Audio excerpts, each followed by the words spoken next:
আমার প্রথম শুধু একটাই শর্ত, আমাদের আগামীতে আর নয় সিলেকশন, এখন থেকে হবে ইলেকশন। জুলাই সাহেব 23 তারিখে আমাদের প্রোগ্রামে বলে দিয়েছেন উনি আজীবন সদস্য পদে উনি আর ভোট করবেন না, বাংলাতে ভোটে আসবেন না।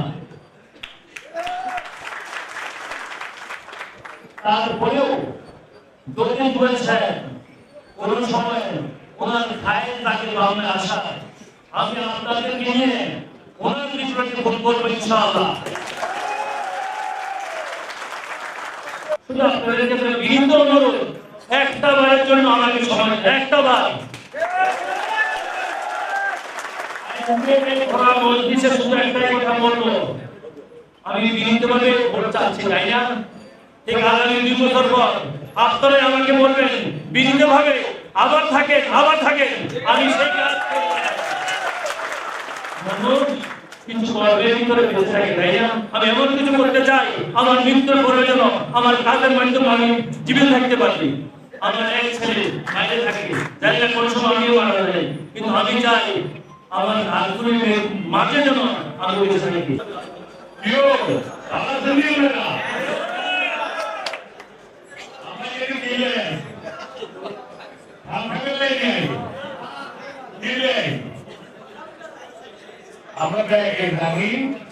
আগামী 7 তারিখে Bangladesh agriculture and business market অ্যাসোসিয়েশনের নির্বাচন এলে আমরা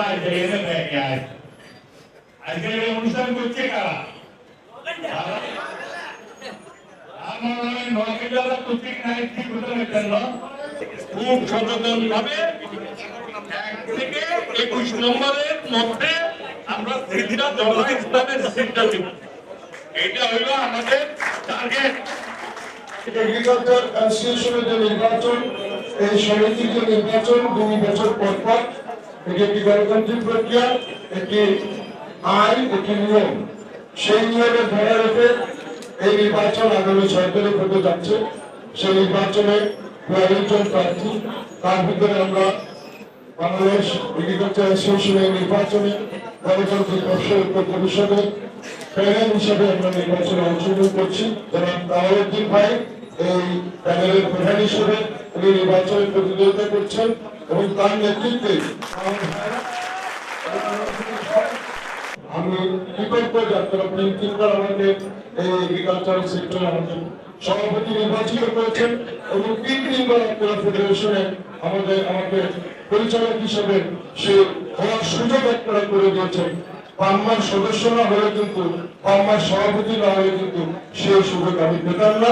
এই জন্য আমি আপনাদের কাছে কৃতজ্ঞ হয়ে গেলাম সারা জীবনের জন্য, এবং এই কৃতজ্ঞ 5 জন আমি বাকি যতদিন আল্লাহ আমাকে বাঁচা ভাগ দেন, আমি যেন এই সেক্টরে আপনাদের কল্যাণ, আপনাদের পাশে থেকে কাজ করে যেতে পারি। আমি ধন্যবাদ। এই 6টি বছর আমি প্রেসিডেন্ট ছিলাম। আমার প্যানেলে যারা আছেন অনেকে নির্বাচন করছেন, সবার প্রতি আমার স্নেহ আছে, শ্রদ্ধা আছে। আগামী দিনগুলোতে এই ভুল থেকে যেন নতুন যে নেতৃত্ব আসবে আপনাদের ভোটে, তারা যেন শুদ্ধ রূপে সেই ভুলগুলোকে সংশোধন করে নতুন একটি বাংলা যেন আপনাদের তৈরি দিতে পারে, সেই আশাবাদী আমি রাখি। এবং সেই চ্যালেঞ্জ নিয়ে কিন্তু আমি আজকে কামাল সাহেব এবং আমাদের নজরুল ইসলামের নেতৃত্বে এই প্যানেলটা আমি দাঁড় করিয়েছি। আমি কিছু ব্যবসায়ী সমন্বয় করে আমি একটি প্যানেল আপনাদের সামনে উপহার দিয়েছি। আমার বিশ্বাস এখানে যারা আছেন নির্বাচন করছেন তারা অনেকেই কখনো জীবনে নির্বাচন করেনি, কিন্তু তাদেরকে আমি একটা অনুরোধ করেছি যে হক আদায় করতে হবে। আর রাজনৈতিক প্রভাব নয়, আর সিলেকশন নয়, আর স্যাংশন নয়, আপনাদের ভোটে ইনশাআল্লাহ নির্বাচিত হবে।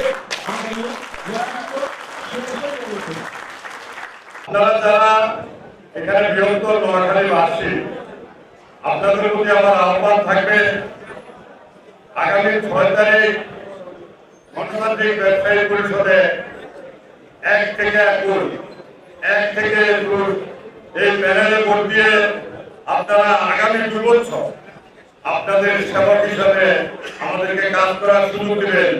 এটা আমি ব্যক্তিগতভাবে এবং আমার প্যানেলের পক্ষ থেকে আপনাদের কাছে আশীর্বাদ।